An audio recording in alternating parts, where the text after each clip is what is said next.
I got so much motherfucking design on right now. Break it down, bring it back, make it clap. I got 3 old thoughts, new guap, wear that thing. Bitches on my line, and you know.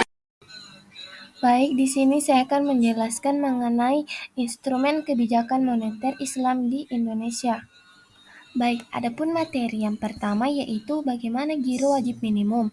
Giro wajib minimum merupakan instrumen moneter ataupun makroprudensial buat mengendalikan duit tersebar di warga yang secara langsung mempengaruhi terhadap indeks inflasi. Tindakan yang ideal adalah agar bank mematuhi ketentuan tersebut, namun tetap harus diupayakan agar giro wajib minimum tidak melebihi ketentuan Bank Indonesia untuk mengurangi jumlah uang yang tidak digunakan secara efisien. Yang kedua yaitu fasilitas pembiayaan dan simpanan, di mana yang kita ketahui yaitu fasilitas pembiayaan merupakan aktivitas bank syariah dalam menyalurkan dana kepada pihak lain secara bank berdasarkan prinsip syariah. Penyaluran dana dalam bentuk pembiayaan didasarkan pada kepercayaan yang diberikan oleh pemilik dana kepada penggunaan dana. Yang kedua, simpanan. Simpanan adalah dana yang dipercayakan oleh nasabah kepada bank syariah berdasarkan akad wadiah atau akad lain yang tidak bertentangan dengan prinsip syariah dalam bentuk giro, tabungan, atau bentuk lainnya yang dipersamakan dengan itu. Baik teman-teman, selanjutnya yaitu operasi pasar terbuka, di mana secara umum OPT diartikan sebagai pembelian atau penjualan surat berharga oleh bank sentral baik pada pasar perdana maupun pasar sekunder dengan tujuan mempengaruhi kondisi likuiditas pasar uang seperti surat berharga pemerintah, surat berharga bank sentral, dan surat berharga swasta. Baik, yang selanjutnya yaitu transaksi repo syariah, di mana pada praktiknya peraturan ini menimbulkan berbagai pemahaman yang beragam. Transaksi repo diartikan sebagai transaksi utang piutang dengan jaminan efek transaksi pinjam-meminjam dan transaksi jual-beli dengan jaminan. Berbagai pemahaman tentang transaksi repo tersebut akhirnya tidak memberikan kepastian akan praktik dalam pasar yang berlaku. Baik, sertifikat investasi mudharabah antar bank atau SIMA, di mana sertifikat investasi mudharabah antar bank syariah atau SIMA adalah piranti yang digunakan transaksi dalam pasar uang antar bank syariah atau bisa disebut yaitu PUAS.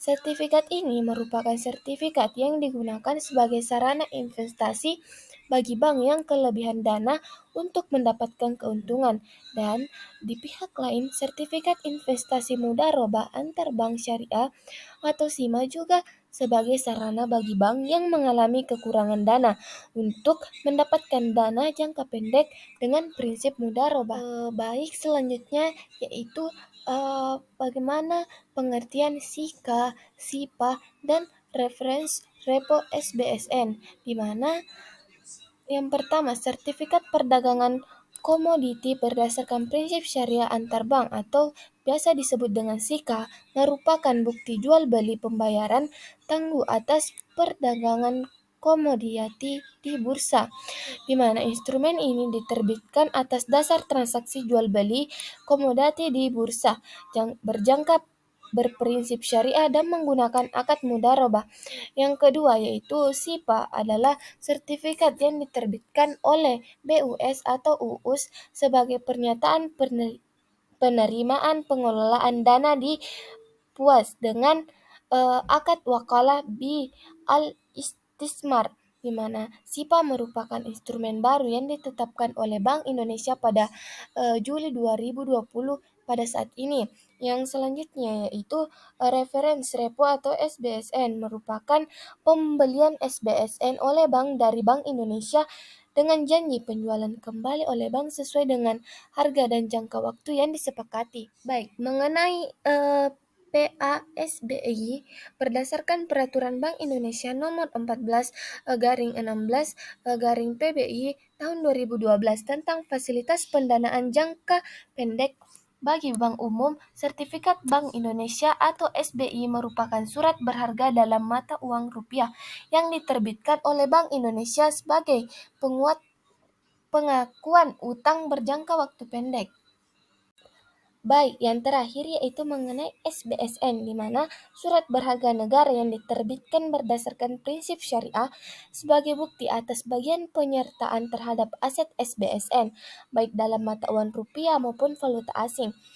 Sedangkan dalam Fatwa Majelis Ulama Indonesia nomor 69 DSN MUI pada tahun 2008 tentang SBSN, pada ketentuan umum angka 1 dinyatakan bahwa surat berharga syariah negara atau dapat disebut sukuk negara adalah surat berharga negara yang diterbitkan berdasarkan prinsip syariah sebagai bukti atas kepemilikan aset SBSN baik dalam mata uang bagian rupiah maupun valuta asing. Baik, itulah tadi materi yang sempat saya sampaikan. Terima kasih telah menonton. Assalamualaikum warahmatullahi wabarakatuh.